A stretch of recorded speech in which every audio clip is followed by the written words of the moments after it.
We are going to be on a very tight schedule today, so we're going to quickly turn it over to Gary Bykirk. Gary Bykirk, as I said, is the recipient of the Medal of Honor, and I want him to have a chance to share with you his story, and he's going to talk about what does the Medal of Honor mean, and the fact of his experiences and what he did to be receiving that award and recognition. So at this time, let's welcome Gary Bykirk.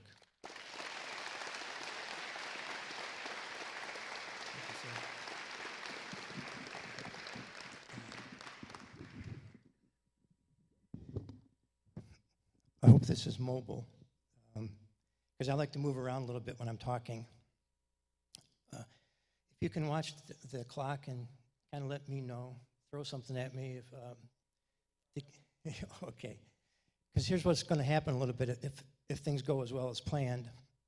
I'll share a little bit and then open it up for some questions.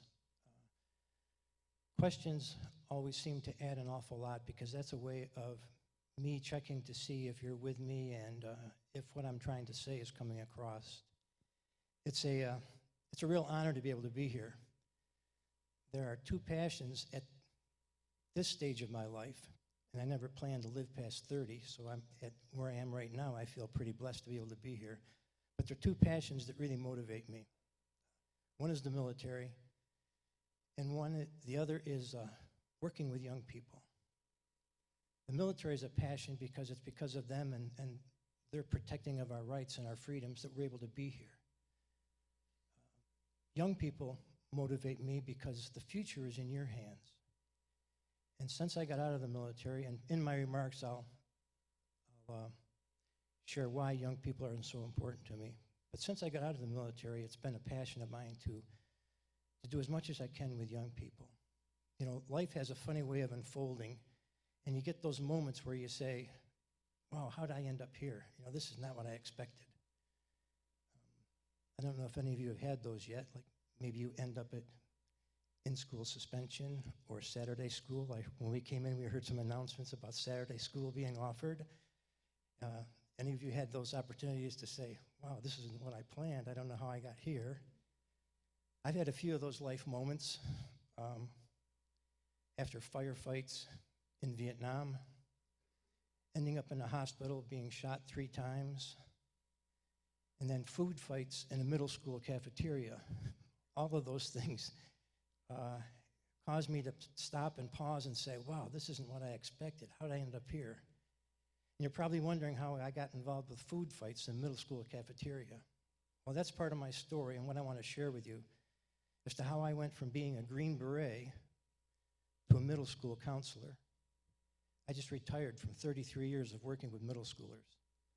I figured after my experience in Vietnam that Vietnam was good training for working with middle school students. But there are those things that life unfolds and it leaves you wondering, how did I get here? I used to tell my students that, there's a big difference between school and life. School teaches you lessons and then gives you tests to make sure you understand the lessons. Life is a funny way of turning that around, and life gives you tests that teach you lessons. I've learned some lessons in my life, and some of those lessons are why I went from war to middle school, from a Green Beret to a middle school counselor, and why I invested 33 years of my life of working with young people. And I do want to share my story on how that ended up. See, my plan in life was very simple. I was going to be a Green Beret. That's what I wanted. I was a professional soldier. And a professional soldier is supposed to be in war, so I went to Vietnam. I lived in the jungles with 12 Americans and 2,300 mountain yards. Those were jungle people that taught me an awful lot about life. They lived in the jungles of the highlands of Vietnam. They ran around with loincloths and hunted with crossbows. Many of us back in the States would probably refer to them as a primitive tribe. But there were so many things about life that they taught me. And one of the things each of us as members of an A team, the Green Berets. One of the things that we did was we developed a friendship with a young person from the tribe that would be able to befriend us and show us how to survive in the jungle, to show us how to avoid the snakes and the tigers and all those other things. Well, I picked a 14-year-old mountain yard boy. His name was Deo. And for a year and a half, Deo and I developed this tremendous friendship. Everywhere I went, Deo was. We developed a love for one another. We developed a trust. We developed what the military calls camaraderie. And camaraderie is the ability to know a person so well and trust a person so well that you say, I'll put my life in your hands. I'm trusting you to have my back. Camaraderie is also that feeling that that person can do the same to me, that they know that I've got their back, and that no matter what happens, I will be there for that person, regardless of the cost. Deo and I shared a camaraderie with one another. Deo and I shared a love for one another. It is a very, very special bond that exists between two people. And there's nothing like war that can forge and make a bond strong like that. Well, April 1st, 1970, April Fool's Day. I often say, I wish it would have been a joke, but it wasn't a joke. We were surrounded by 10,000 of the enemy, and they decided they wanted to overrun our camp. We were surrounded for 30 days. Within the first few hours of that attack, I was shot 3 times. The first time I was shot, I was hit by shrapnel, and I was blown about 20 feet away from where I had been. When I landed, I tried to get up, but I couldn't move because shrapnel had gone into my spine, and my spine was knocked out. My spine was unconscious. I couldn't move, but I felt somebody pick me up, and I looked, and it was Dale. I said, Dale, how did you find me? What are you doing here? And he said, this is where I belong, with you. Dale picked me up and carried me through the battle as we fought for hours and hours. I was shot another time in the back. Dale was shot in the leg, but he wouldn't take me down to he wanted to take me down to the medical bunker, but I said, no, we have to stay up here and fight. There were people that were being hurt, and we had to take care of them. There was hand-to-hand going on. We had to fight. We couldn't have time to go down in a bunker to take care of ourselves. Dale got shot in the leg, as I said, but still dragged me and carried me. I got shot a 3rd time in the stomach, and Dale wanted to take me down again, and I said, no, we have to stay up here. And he said, okay, I'll stay with you. We heard another rocket coming in. Dale threw himself on top of me. After the rocket exploded and everything settled down, I said, okay, Dale, come on, let's go. And he didn't move. He was killed. For a lot of years after that, I thought about Dale. I thought about the love that we had. I thought about the life that we shared. I thought about the bond that was formed between us. See, war is a very strange thing, and it's a challenging thing. It challenges who you are. It tests who you are. It tests what you think about yourself. It tests what you believe. It tests how you feel and how you deal with other people. And when many of us came back from Vietnam, it was not a good place to come home to. Along with all the challenges that war taught, our homecoming was not the greatest. For me, I took all the trauma that I had experienced in war and all the confusing things that were going on, and I lived in a cave up in northern New Hampshire in the White Mountains for 2 years, trying to sort out the lessons that life was trying to teach me. We had a saying in Vietnam that says, to really live, you must almost die. To those that fight for it, life has a meaning the protected will never know. So for those 2 years, I tried to think about okay, what does life mean for me? And what was it that Deo taught me about life? What was it that Deo taught me about caring for someone else more than yourself? What was it that Deo taught me about believing in something greater than yourself? What was it that Deo taught me about a different way of living your life? Not just about what I can get out of life, but what I can give to others. I mentioned that cave because it was while I was living in the cave that I was told I was being awarded the Medal of Honor.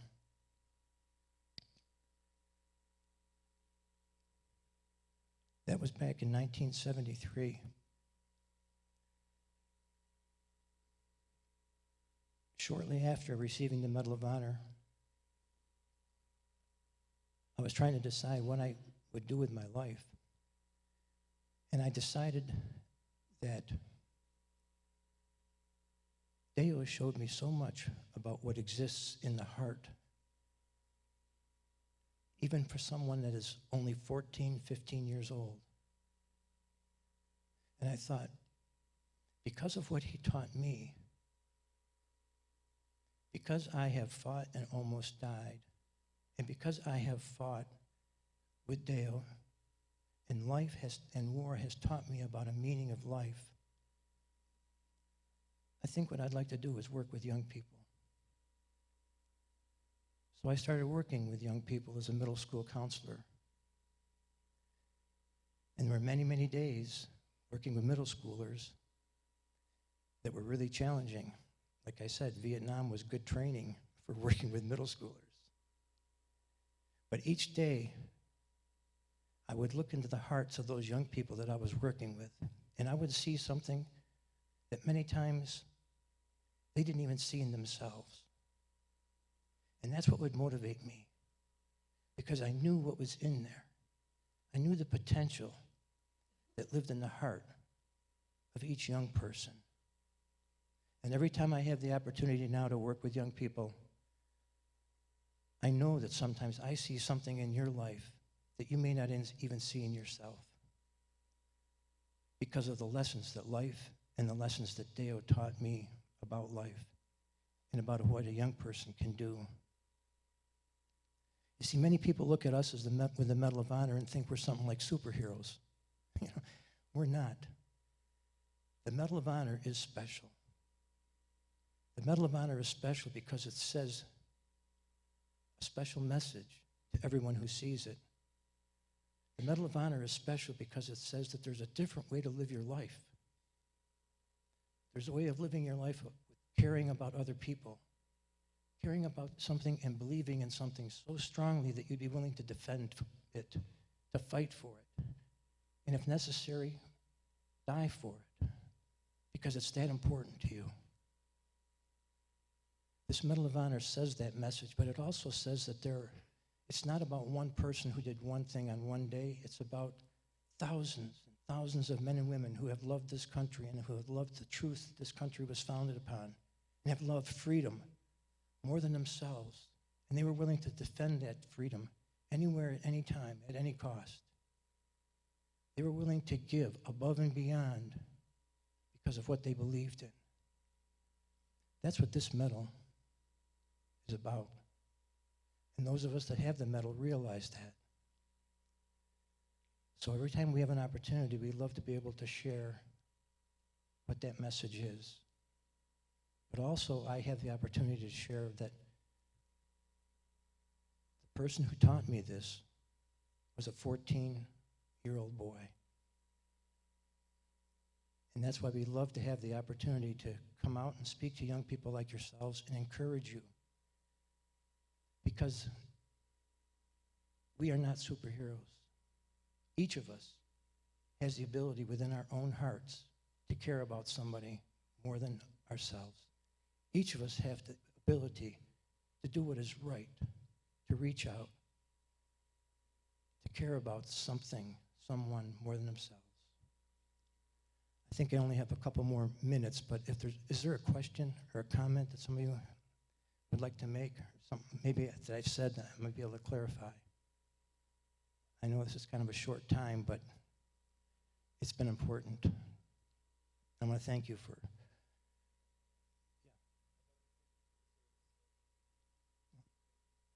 Thank you. And a quick lesson, one of the life lessons, is that in life, at 69 years old right now, I look back at my life and I realize now that in life there's a big difference between success and significance. I've had a lot of successes in my life, but Deo taught me the importance of having a significant life. Significance is being able to touch something, to do something for somebody, to make a difference in someone's life. Deo only lived to be 14, but there was no one who had a more significant impact on my life than Deo. So one of the life lessons that I want to leave you with is that in life there's a big difference between success and significance. Significance is realizing the potential that is in you, the potential that you have to make a difference in someone else's life. Significance is realizing that you have a purpose, that you're here for a reason, that there's no one else in this life that can do the things that you can do. Go out and do them, regardless of the cost. If you do that, you will have a life of significance. Deo had a life of significance and only lived to be 14. Is there another question or anything? I don't know how much time we got left, but...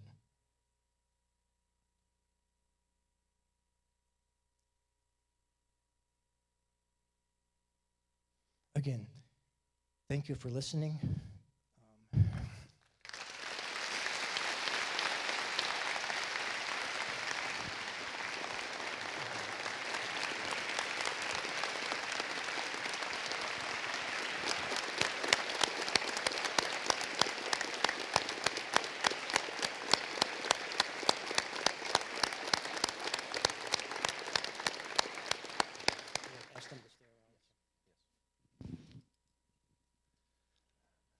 I wanted to not steal any of his thunder with his bio, but let me just share exactly how he earned that medal. He already described the scenario. You all can imagine that, I'm sure. But understanding his current condition, he put that aside and he went through a hail of fire, fragments, mortar shells, being wounded. He ended up carrying an officer to a medical aid station, and then he went back and evacuated others who'd been injured, despite his own condition. You all are in the Fed's house, and you all are getting ready to graduate, some of you. I think it's important to recognize that some of the things that he said, I hope you'll carry with you. I'm taking away from this conversation the difference between success and significance, because that really struck a chord with me. And I think part of, too, that is to be significant, we have to be a servant leader. And that's what he demonstrated. He put himself aside to help others. Those of you in the Fed's house, you have that servant heart. That's what you're wanting to do. Some kind of field, police, fire, medical, teachers. Every day they make sacrifices for you because they care about you. They see something in you. They push you to do something that you couldn't think was possible. Gary gave us a great example of what it is to be significant in time of trial. I challenge all of you to be significant, especially those who are graduating. Teachers, at this time, we're going to return the students back to their second period class. Those of you who are being recognized going into the service, you will stay here. So 19 of you will stay here. We appreciate your time. Let's give Gary another round of applause.